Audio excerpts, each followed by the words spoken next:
Welcome back to the 11%. Yet again, you found your way into our corner. I have to tell you, I am so excited for today's guest because when this 11% idea was first hatched, there were a couple folks that I kind of had on my dream wish list.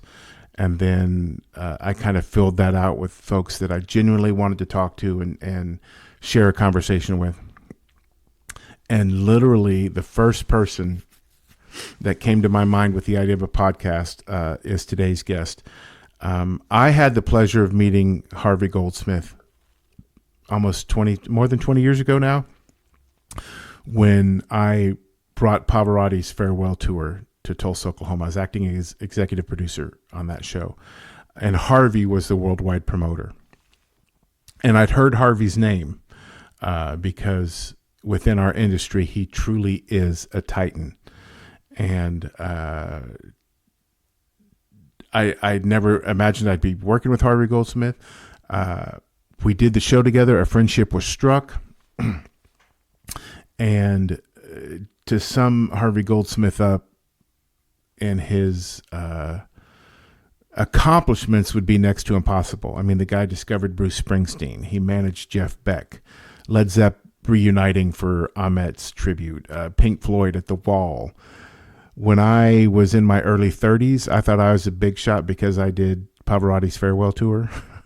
When he was in his early 30s, Harvey did Live Aid.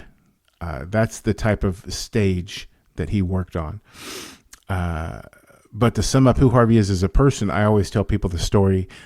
After we had Maestro here in Tulsa, he was scheduled the next week at the Hollywood Bowl. And Harvey said, why don't you fly out there with us and, relax for a week and kind of catch your breath a bit. I said, sounds like a plan. I flew out there. We stayed at the Sunset Marquis and Villa. And the first morning there, I was in like the junior suite, whatever the cheapest hotel room they had was. And Harvey was in one of the villas. And to put that into perspective, the villa next to Harvey is where Jennifer Aniston and Brad Pitt were staying. They were a couple at the time. They were staying there. Harvey called me, said, come on over. And for the next 6 days, any meeting Harvey was in, I attended, and he introduced me. Any phone call he was on, he'd put it on speakerphone when I walked in the room. He made sure I met everyone. He made sure they knew me. He made sure I had their contact information. All the time answering any and every question I had. And believe me, back then I had some pretty dumb questions. And Harvey never made me feel dumb at all for asking him. I remember the story I tell people often. I was putting an offer together for Eric Clapton at a stadium show. And I called Harvey and I said, man, this is what I'm going to offer, X amount of dollars.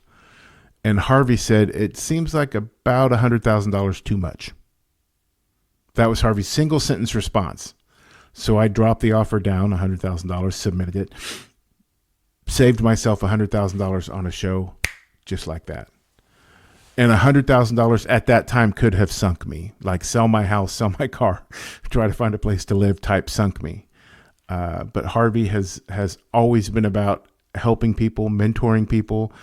The fairest deal I ever had, from artist cost to split to merchandising, was my deals with Harvey, Pavarotti included.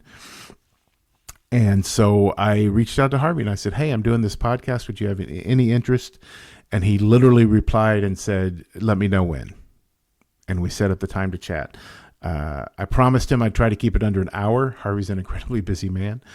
But we had a wonderful conversation about everything from Harvey's first bad concert experience with Ray Charles. We talk about Live Aid. We talk about ticket scalping, the secondary ticket market. We talk about the agent we talk about a lot in the industry. And one of the things I found most interesting from my conversation with Harvey, if you guys haven't figured out, I do these intros after we have the conversation to make it easier so the artist doesn't have to sit there and listen to me brag about them awkwardly while the camera's looking at them for 5 minutes. But one of the things that I remember most about Harvey And I asked him when I was in London last year, he and I grabbed coffee. We like to catch up in real time when we can. And I said, man, why did you take this independent kid from Tulsa, Oklahoma, give him the biggest show of his career, really the biggest show the city had seen at the time, start me on the path to working with literal global giants? And Harvey thought for about 3 or 4 seconds, and he said, you know, if you want to be mean to somebody, if you want to rip somebody off, if you want to skin them, you have to think about that. You have to try to put time and effort into how you're going to do it. But to be right and be kind and do the right thing, that doesn't require any thought at all. So I sat down with Harvey. We chatted for about an hour. If you have any interest in the music industry, get ready for a masterclass. If you have any interest in fantastic stories you can literally never hear anywhere else, feel free to listen in. But most of all, I am so grateful that Harvey took the time. Every year since I've worked with Harvey, at some point, he and I'll just reach out. Hey, what's going on? How have you been? And I still, to this day, sometimes feel the need to ask him questions, and Harvey still makes sure that I don't feel stupid doing it. So here's the 11% with Harvey Goldsmith. Enjoy.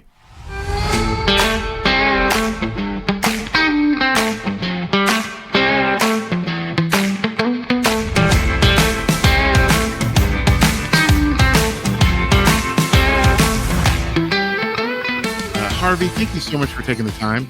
I can't tell you how much I appreciate it. Pleasure. So we always start off with 5 facts that may be true about Harvey Goldsmith. So feel free to tell us yes or no on these. Number 1, Harvey Goldsmith started as an applied pharmacy student in Brighton. When funding for the program was canceled, he opened Club 66, which was so successful, 6 months later, the university asked him to be on the finance committee. Correct. Is that right? So as an applied pharmacy student, you had the touch already, like the instincts were already in place when you started. It was great timing. Well, sometimes it is great timing and knowing how to move. Number 2, in 1979, Harvey Goldsmith promoted the first major global TV event with a concert for Kampuchea at Hammersmith Odeon, raising over $2 million and creating the global TV concert event. Yeah, that was with Paul McCartney. Paul McCartney and Mackie going way back then. Number 3, this one I'm not sure can be real, but I'm going to ask. Prior to becoming the world's leading independent promoter, Harvey Goldsmith spent time as a student at the University of Toledo in Ohio? Yes, 1 term, or half a term. I have to tell you, Harvey, I can't picture Harvey Goldsmith in Toledo, Ohio for any amount of time. And I've seen you in Tulsa, Oklahoma. Yeah. Number 4. Or no, let's put this one for number 4. Number 4, Harvey Goldsmith sang backup vocals on many of the early Beatles albums. I wish. Yeah. I didn't think so. We had to throw that one in there, though. And lastly, this one kind of is going to segue directly into our conversation. Number 5, Harvey Goldsmith's career path was sealed when he attended a Ray Charles concert as a young man, becoming disappointed when Charles only performed for 40 minutes. That's kind of correct. It kind of set my mind thinking, this isn't right. I felt as a fan, and my wife was a huge fan, and we were so looking forward to the concert. And by the time the Raelettes did the first set, and then the band came out, and then by the time Ray Charles came on, you know, it was all over, and I felt I'd been cheated, and I thought I could do it better. The industry lore has it that you went up to someone at the venue and said, "What is this all about?" And they said, "If you don't like it, go do it better." They did. That was the manager. I went to the manager and I said, you know, I feel like I've been ripped off. I'd like my money back. And he said, well, that's the way it is. If you don't like it, you do it. I said, okay, screw you, I will. And it kind of, it set my mind thinking about what one could or should be doing. And entertainment has two sides to it. I always say that line at the end of the stage is the defining line between the artist and the audience. And if the artist has a rapport with the audience will feed back to the artist, and the artist will play better. And if there's no rapport, or there's angst or anything like that, then the show doesn't really work. So it's that line at the end of the stage is really, really important. I think Bill Silva once told me that you helped usher out the multiple Bill concerts where there was an opener and then a comedian and then another several acts and then the headliner. You were one of the first to do a headlining act of, hey, this person's going to play for a full 2 hours themselves. Well, the kind of premier circuit of venues in England was the Rank Circuit, which were a chain of cinemas, but they all had 2,000 capacity venues, and the stage was always big enough to put an act on. But what happened was, it was the kind of hangover from the old vaudeville days, where you had to have an MC, you had to have a comedian, you had to have a novelty act, and then you had an act closing the first half and the main act closing the second half. And you had to do 6 o'clock and 9:30 as well. So when I went to them with Deep Purple, who said we want to play a whole show, 2 hours, they thought I was nuts. They said, no one will stay. And I said, of course they will. And they said, no, they won't. And it took me like 6 months to finally persuade them. And they were gobsmacked. And then they realised they were losing bar take. So I had to agree, and this is really how it all started, to put on an opening act, even though they play for 20 minutes, half an hour, so there could be a break so that they could have bar sales. That's where it all comes from. Oh, yeah. Man, Harvey, when I was thinking of the things I wanted to talk with you about, the list was so long. Discovering Springsteen, managing Beck, Live Aid, so many things but I want to talk about as much your philosophy, because something I learned very early on, it seems like our industry tends to be transactional, whereas Harvey Goldsmith seems to be based in relationships and long-term, mutually beneficial situations. For me, I decided very early on in the game that if I was going to be in entertainment, 1, I had to like the music, 2, I had to like the act, and 3, I had to have a rapport with the key artists to understand what it is they were looking for, so I could help them. So if I didn't have a relationship with the artists, I had no idea what they wanted. And so from the get-go, most of my relationships stem from talking to the artists themselves, and not all the dozens of people that hang around alongside them who are trying to stop you from talking to them directly and kind of telling you what you should be doing, which is their interpretation. And then often than not, their interpretation isn't the same as the artist's. So if you get to the artist and understand what they're really looking for, what they want, then you can help them. And that's really, I learned that very, very early on. And it's stood me in good stead. It seems like Harvey Goldsmith has good instincts and understands opportunities. Yeah. Tell us a little bit about, because I heard that you found Springsteen before he'd even left like New Jersey or New York, much less before he was, the global powerhouse he is now. And somebody said you saw him and just kind of walked up and said, hey, let's work together. How'd that go? There was a very influential British journalist called Chris Charlesworth, and he wrote for the most important music magazine in England called Melody Maker. And I was in New York, and I bumped into him in the street, and we started talking, and he said, by the way, what are you doing tonight? And I said, well, actually, I'm going to meet some friends later for dinner and whatever. I said, why? He said, well, if you've got time, go down. If my memory's a bit vague, but I think it was the Bottom Line that we went to. He said, go down to the Bottom Line. He said, forget the headliner, just go and see the opening act. It's incredible. So I went down to the village, to the venue, and there were about 20 people in the room, and I watched this act. They played for 20, 25 minutes. I thought they were absolutely sensational. And I went backstage and I said, I'm the biggest promoter in Europe. You've got to come to England. And he looked at me, he said, this is the first time we've played New York. And that's really how it started. And that's the truth of it. And it was the first couple of gigs they were, I can't even remember the head. I didn't even stay. Once I'd been backstage, I had to go and meet some friends for dinner. And I was just blown away. And I got back to England and I phoned up CBS, which was his label.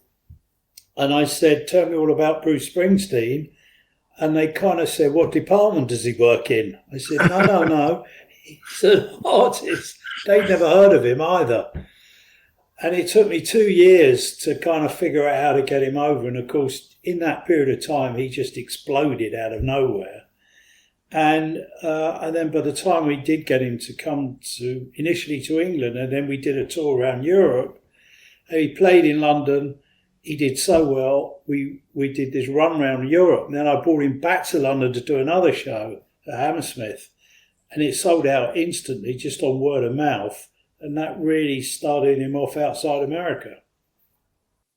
Man.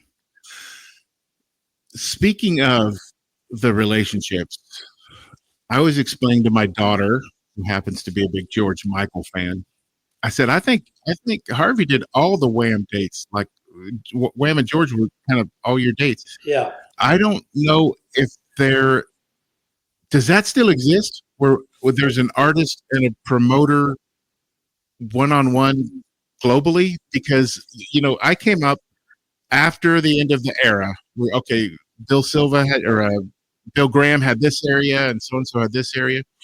But I have never done more than 5 or 6 dates on a tour with any artist. And you've done artists' entire careers. Yeah. Do you think that's one of the way the industry is changing? It's moving away from those relationships, or? Well, I suppose what happened was that once the managers realised I wasn't a threat to them, which of course at first they thought I was, mm-hmm. They used me. I was the useful tool. So they would come to me and said, look, I built up very quickly a chain of promoters around the world.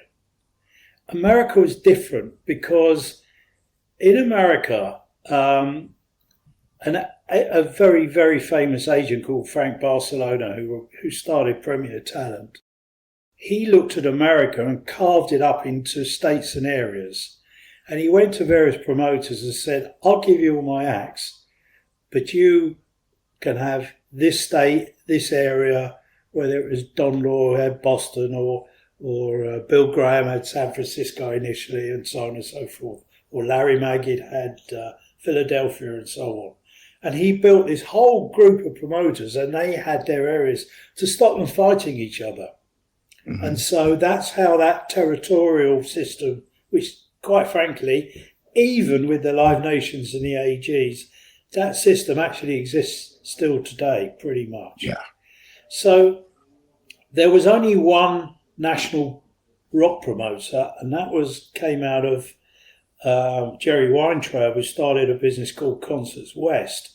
They were mm-hmm. the only national promoters, basically because Jerry was promoting Elvis Presley.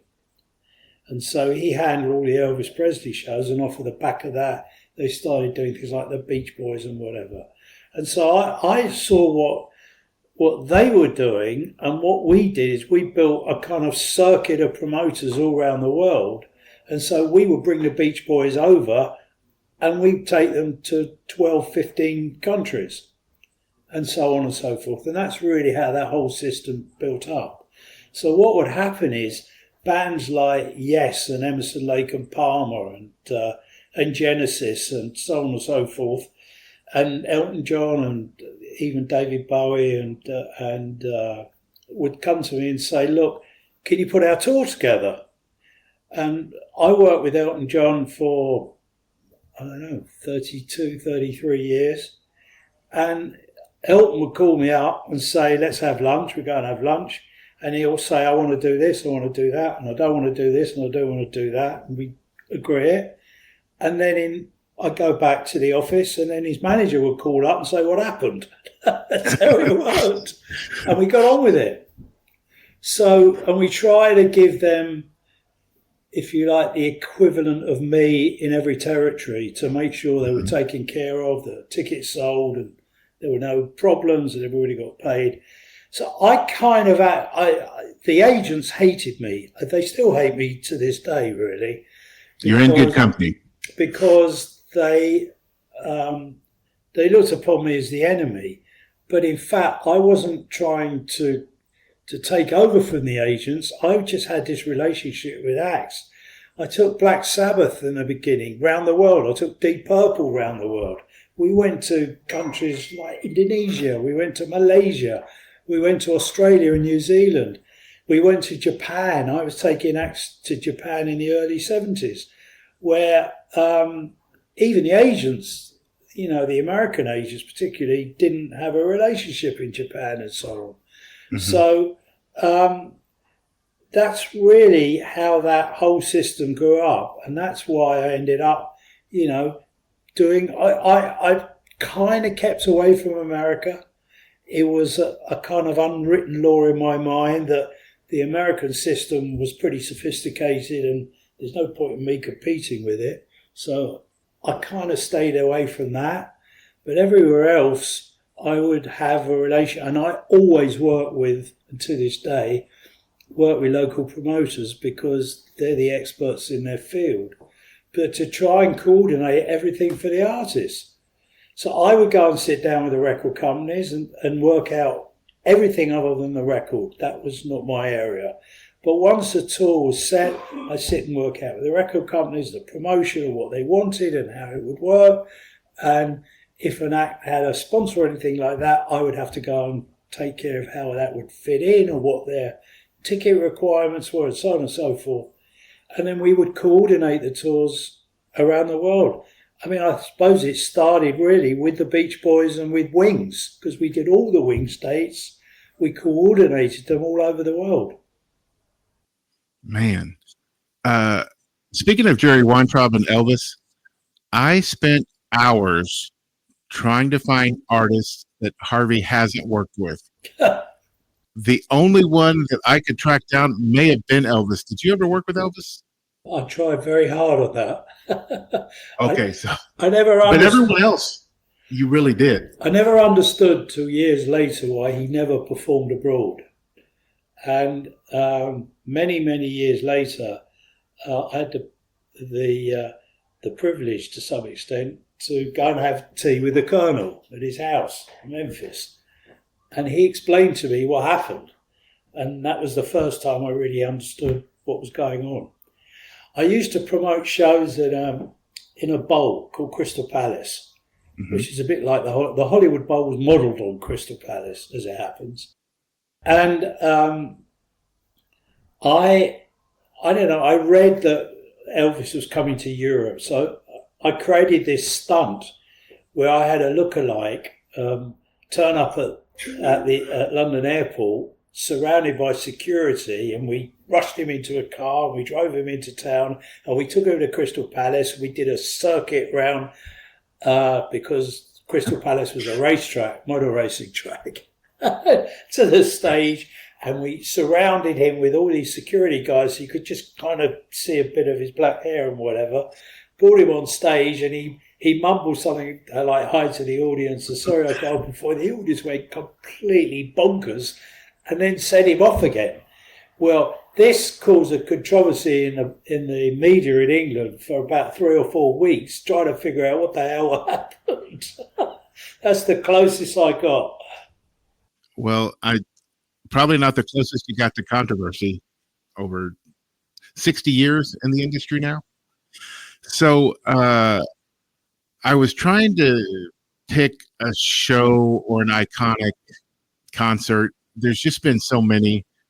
Led Zeppelin reuniting for Ahmet, Pink Floyd at the Wall. Obviously, I think most people, when you hear Harvey Goldsmith, the first thing you think of is Live Aid. Yeah. And I still don't think, 40 years later, most people realize what all went into that. Yeah, it was a busy year. Having a multi-continental, international broadcast.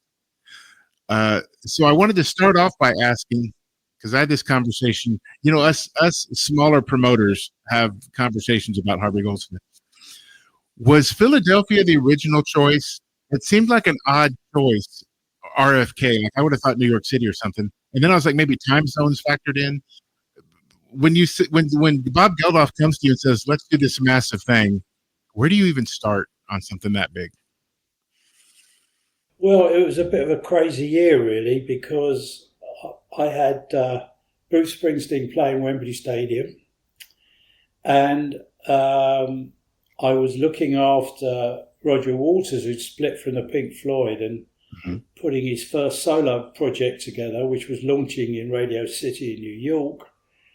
And then I got a phone call from Wham's manager, and Simon Napier Bell, and the conversation went like this. Hi, Harvey. I said, hi, Simon, how are you? He said, I've arranged for Wham to play in China. And I went, yeah. And he said, I'm going to do 2 concerts in Hong Kong first at the Coliseum. And so I want you to meet me in the Coliseum in Hong Kong. And then, unfortunately, I can't go to China, but I want you to take them to China. And he put the phone down. And I went, what? What the hell was that all about? And so I then had to figure out, how do I get from New York to China, which wasn't easy at that time. And then Bob Geldof was ringing me saying, you've got to do this concert. I got this idea. We haven't raised enough money out of the single. We need to do a concert. I said to him really simply, look, I've got to take Wham to China. I don't know if I'm going to come back, let alone do another concert. I said, I'm delving into the unknown. I haven't got a clue what's going on. I don't know the people we're working with. I have no idea what the atmosphere is going to be in China. And when I get back, if I get back on time, we'll talk, which is why Live Aid was done in such a short period of time. That's really the answer. I will tell you, for everybody out there listening, I did Pavarotti's farewell tour with Harvey, and that was a solid 10 months of work for me getting ready for it, preparing it. And it seemed like Live Aid came together in 10 days. 10 it was weeks. not 10 weeks. It seemed quicker, but just 2.5 months to put on. I couldn't even tell you any artists that didn't participate. I mean, it's still, all these years later, it's still kind of the standard for the mega event. Yeah. We just celebrated the 40th anniversary, which was quite a trip, really. And we're still receiving money and we're still giving grants out. I just signed checks off for nearly £500,000 last week to go to UNICEF. So it's been a long ride. I mean, we never anticipated that this would be going on 40 years later. We thought 3 months and we shut it down. But more and more money came in, and it continues to come in. I didn't realize money was still coming in. I'm getting goosebumps on my arms right now. So, as I mentioned, Harvey and I met when Luciano Pavarotti embarked on his farewell tour and played Tulsa, Oklahoma as one of the U.S. dates. That was a win. May not have been a win for you, but we thought it was amusing. And at the time, when it came up, we thought, you know what? We always play East Coast, West Coast. Maybe we'll stop in Chicago because in the opera world, the Chicago Opera is very important, or Houston. But when you came up with the idea, we thought, you know what, that could be fantastic. Why not? And that's really, it was just perfect timing. Everything's about timing and luck. Truly. Everything is the luck of the day. It's about grabbing the opportunity, and it's about timing. And the timing was just right. It seemed to fit. It made sense. And so we embarked on the journey with you, and it turned out to be fantastic. I tell people all the time, a big part of my career, the biggest part has been dumb luck, because when I didn't even submit the proposal to Harvey, I sent it to Carrie Robson, who was Maestro's manager or whatever at the time, and she sent it over to you. And for years afterwards, people would ask me, why Tulsa? And I said, man, I don't know. It made sense. It happened at the time. Like when I submitted it, it lined up with things, you know. I don't know if people realize, the folks here in Oklahoma anyway, how close we came to the whole thing not going on. That's for sure. When the orchestrations got lost. When the music didn't arrive, yeah. That really was a saga. But we as got there far in as the I end. know, as far as I know, it's still at the Toledo DHL depot, which was the last that we'd heard of it. But for those who are listening and weren't aware, in the days leading up to the concert, the orchestrations that had handwritten notes for every instrument on every page got lost. And I think the day before, maybe the afternoon. The afternoon of, and I don't even know, you have somehow tracked down the only spare set, which I think was in Las Vegas. Correct. Does that sound right? Yeah. And I think, I can't even remember, like we were staying at a Hilton, and I think you called the Hilton in Vegas or something and said, hey, if we get this box to you, get on a flight, don't check it at luggage, just carry it with you and get it here. And it landed a couple hours before the show. Correct.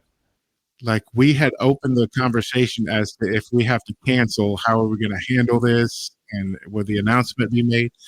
And then like 4:45 that afternoon, it came straight through. Well, again, I'm always a believer, if it's meant to be, it'll happen. And it did, you know. How many of the shows that you've done, how many close calls like that? Because I tell people that close doesn't happen all the time, but stuff happens behind the scenes every show. Have you had a lot of times where you're like, the afternoon of the show, you're not sure if it's going to wind up going on? Fortunately, not too many. There have been odd occasions. We've had, strikes. We've had power cuts.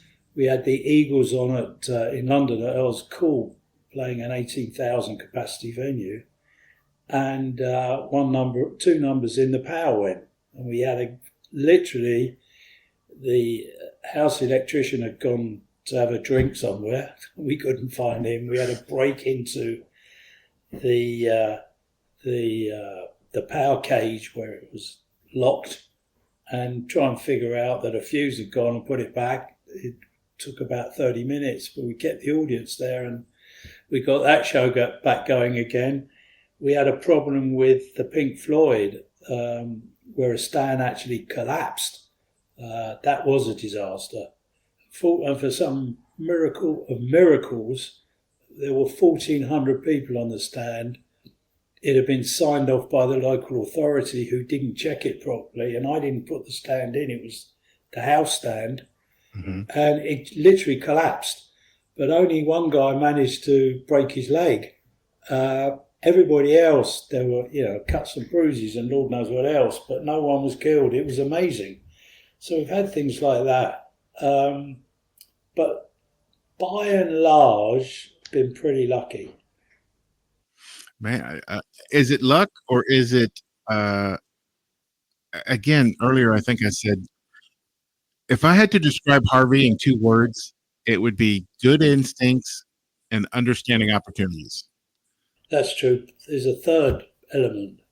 Always have the best people working with you. And so in my whole life, I couldn't do anything that I've done without the best production people in the world. And that's truly vital.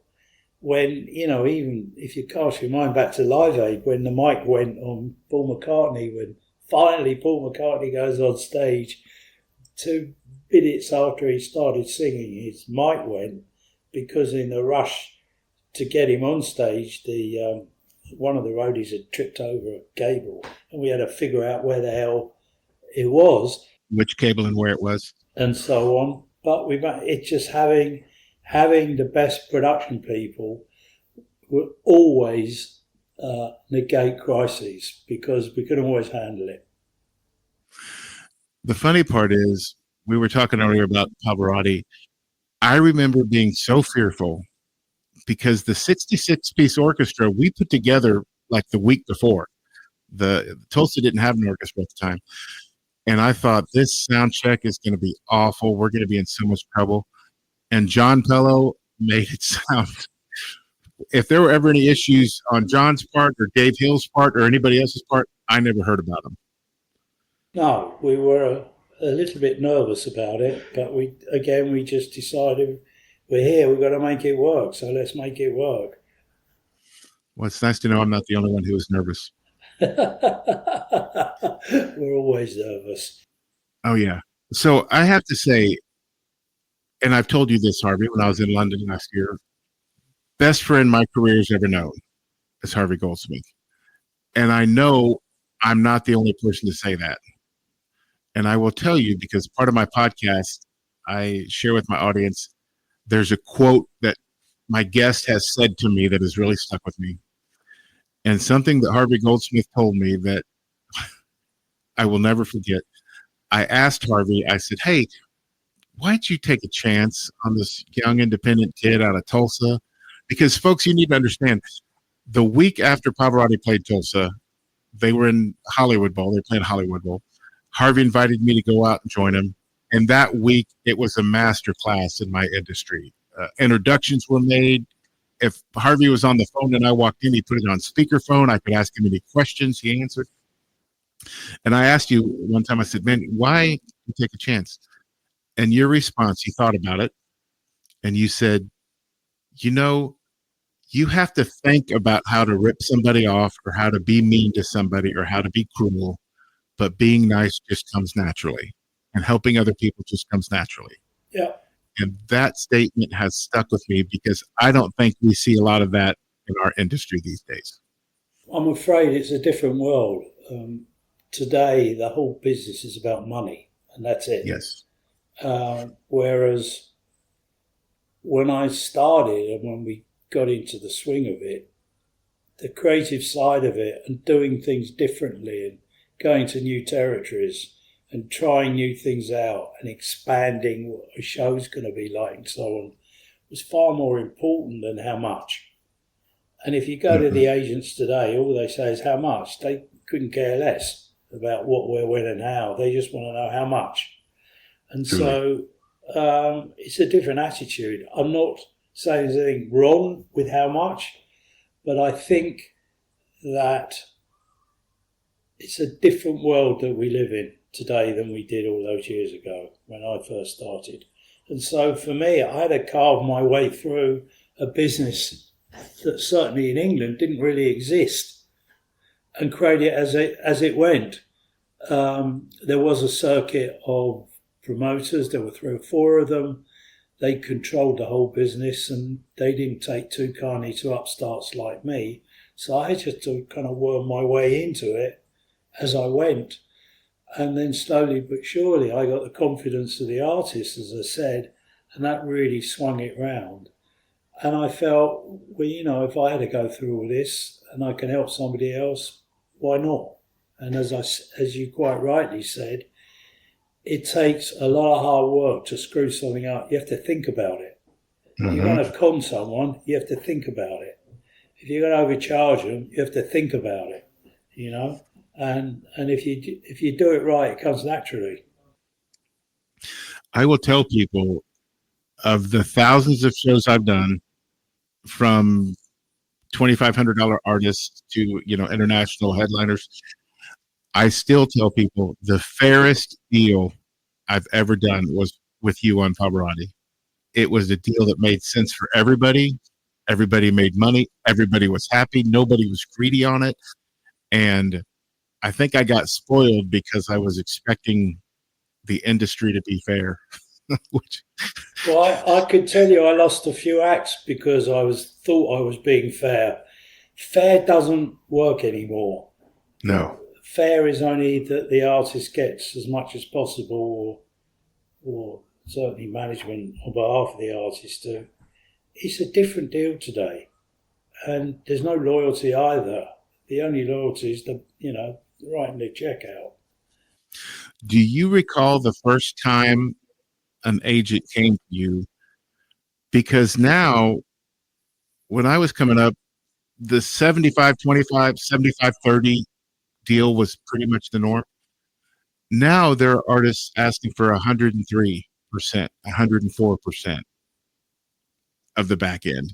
Yeah, well, if they're doing that, they're scamming on the tickets, and I'm fundamentally against that because you can't pay somebody 104%. It's impossible because you'd last 5 minutes. So the only way they could do that is take a chunk of tickets out of the manifest and sell them, on the scammers market. That's not good. Speaking of, and that was one last topic I wanted to talk about before we wrap up our final questions. You've been an outspoken critic of, we call them scalpers here in the U.S., touters here in Europe. And as an independent promoter, I'm right in step with you on that. Can you see that ever? Can you see the secondary market or even dynamic pricing ever going away? Well, there's a whole Department of Justice inquiry going on in America as we speak. Mm-hmm. There are a lot of politicians now looking at it in America and saying, why have we allowed this to happen? And unfortunately, because the lawyers have got in the middle of it all, they've created an environment for the Department of Justice to look at, which is so complicated, it's too confusing. To me, it's real simple. A ticket is a point of entry. It's not a commodity to be bought and sold. Mm-hmm. That's the start point. So if you look at a ticket being a point of entry, it tells you who you are and where you're sitting or where you're standing.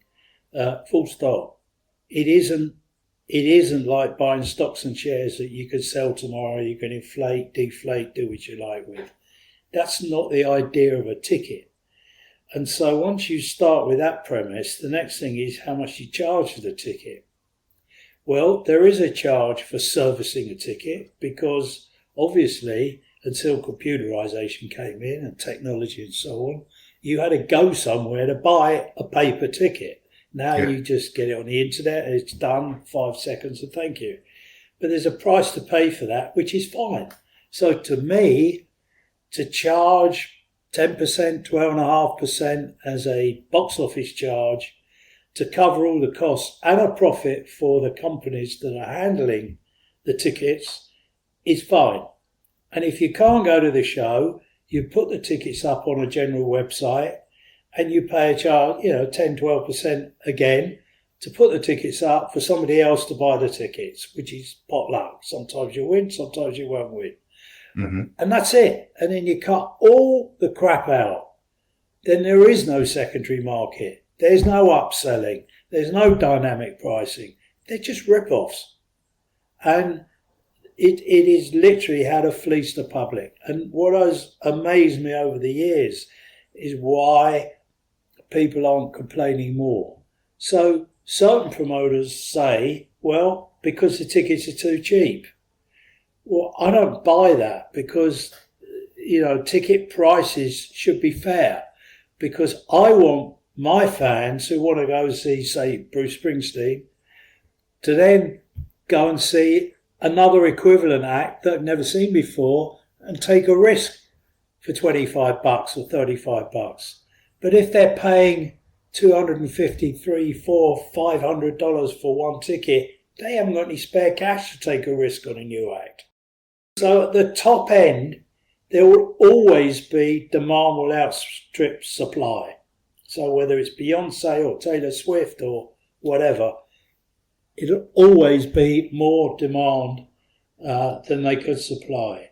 But if you go underneath that, and particularly new acts striving to break through, they're struggling because people don't have spare cash in their pocket because they've spent it all. They've spent $750 going to see Beyonce. What's left? And there is you're checking everybody's purse, and I think that's wrong. I just think it's wrong. I'm not saying that Beyonce tickets should be $75 or $50 or whatever, but there should be enough left over for fans who like music to go and try the new equivalent of Beyonce, whoever she or he is, and take a punt. But they don't have the money to do that. And so the industry's losing out. And so I think ticket sales should be a distribution system. We have it on computer, it works perfectly fine, or on your phone, or however that point is, but you pay a fixed amount. There's a fixed amount that's governed nationally, that's it. Everybody makes a profit out of it, including the ticket seller, and the artist gets a fair whack out of it, and hopefully the promoter gets something at the end of it, and everybody gets their share, but it isn't gouging. And what we're doing at the moment is gouging people at the top end, and in the middle and the bottom end, they're suffering. Absolutely. I had an agent tell me once, dynamic pricing was the difference between what we charged and what we should have charged. And I said, but we all agreed what we should charge. The artist, the agent, the manager, we all agreed we should charge this $45. How is it showing up for 115 or 120?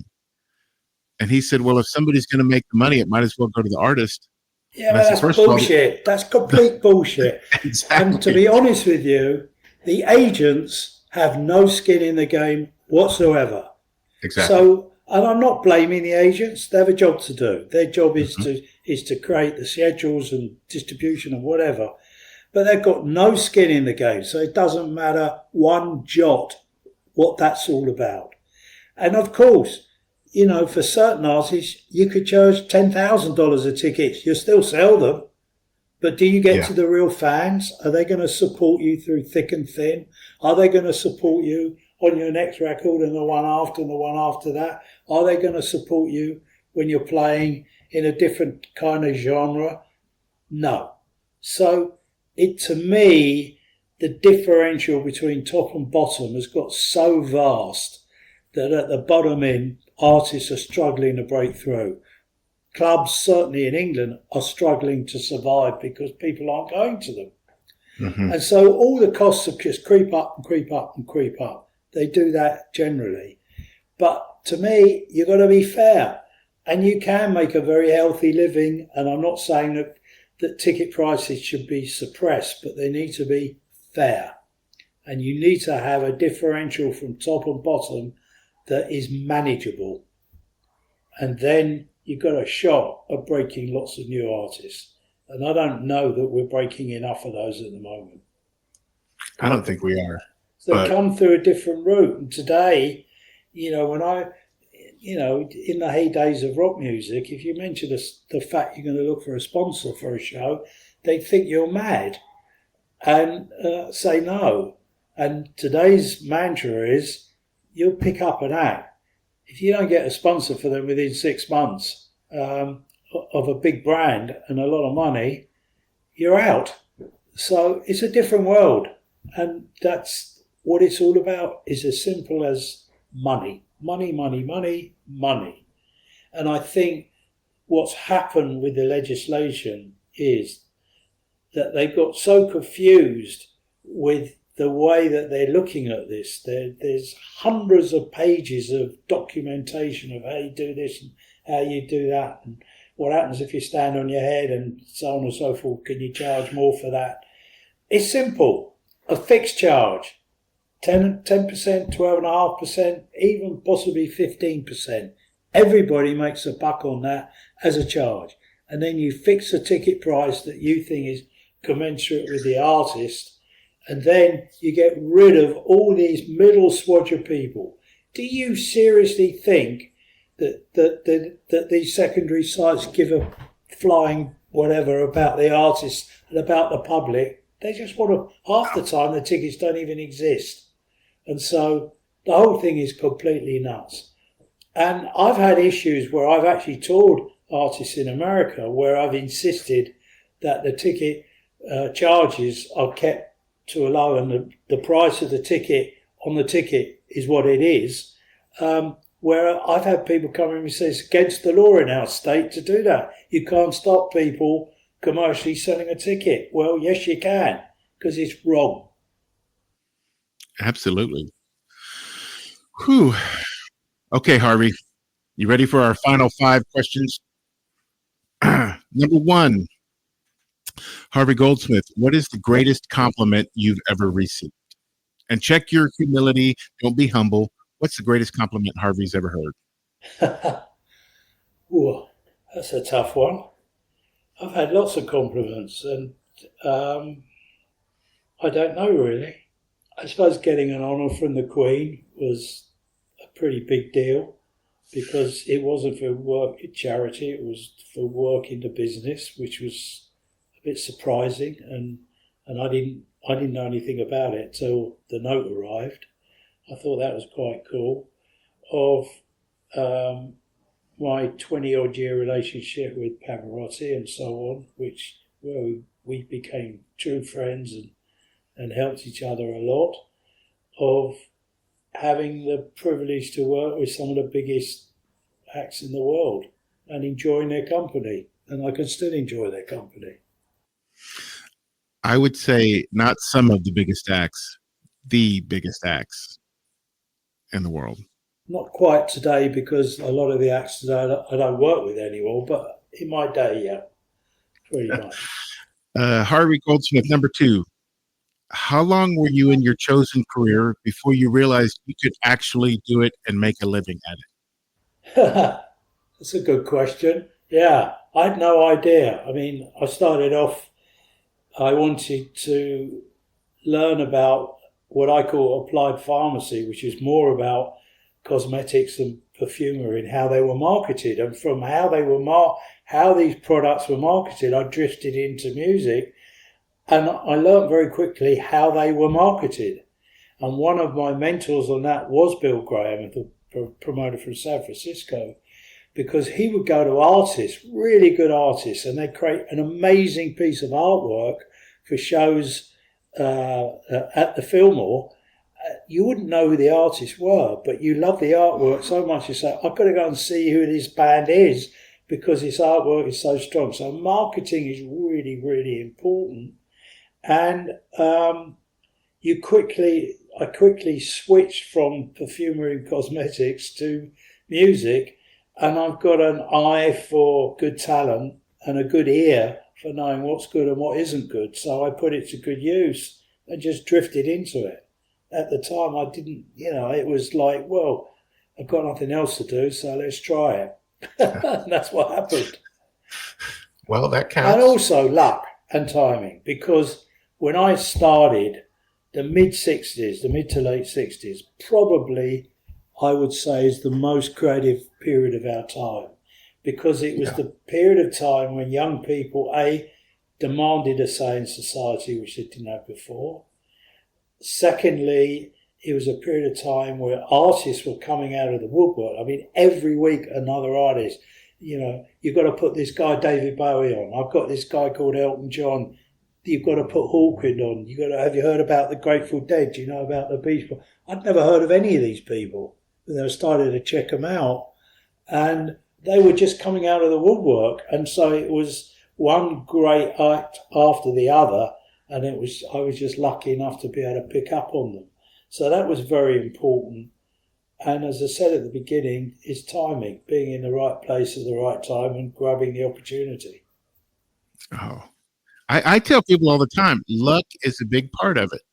Like as my career has planned out, just pure dumb luck. And if it's meant to be, it'll happen. Exactly right. Harvey Goldsmith, number 3. Harvey, what is your one perfect musical moment? A moment so tied to a song that whenever you hear the song, you can't help but think of this memory. Oh, again, lots of different ones, but one thing that comes to mind time and time again was I had the opportunity to work with Paul Simon when he did the Graceland tour.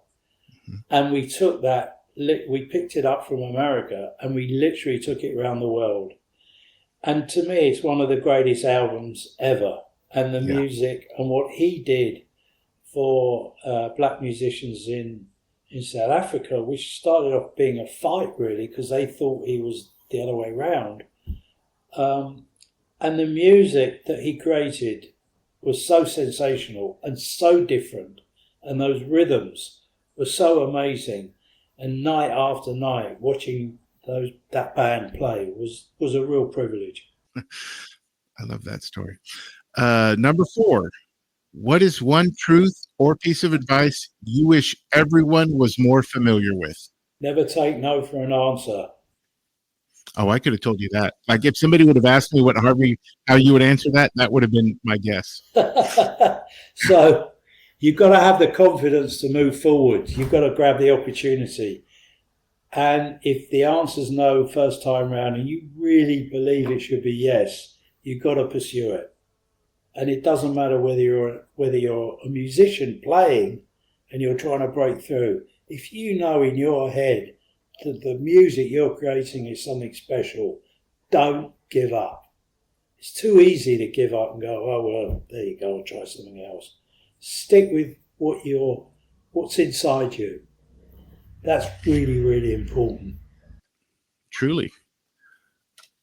I'm just realizing as I almost asked this last question, this last question was inspired by an iconic photograph of you from Live Aid when George Michael is handing you the microphone and Paul McCartney's on. You know the picture I'm talking about. I never realized I'd be talking to you when I asked this question. Harvey Goldsmith, if you could join any artist on stage for any song, who would the artist be and what song would you sing with them? Well, that happened at the end of Live Aid, of course. It was actually George that grabbed hold of me and said, get on stage. And then Bob said, come on, get on stage and sing. My voice isn't the best. I'm good. Much better behind the scenes than out front. So that was an experience. It was a lot of fun. That may be when I was doing research and you type in Harvey Goldsmith, that photo just comes up, Google searches at the time. Harvey, I can't thank you enough for taking the time, man. Pleasure. I appreciate you. I'm so thankful for your friendship, and just giving me an hour today is more than I could have hoped for. Thank you so much, brother. Pleasure. All righty. Talk to you soon, Harvey. Nice talking to you. Take care. You too. Bye.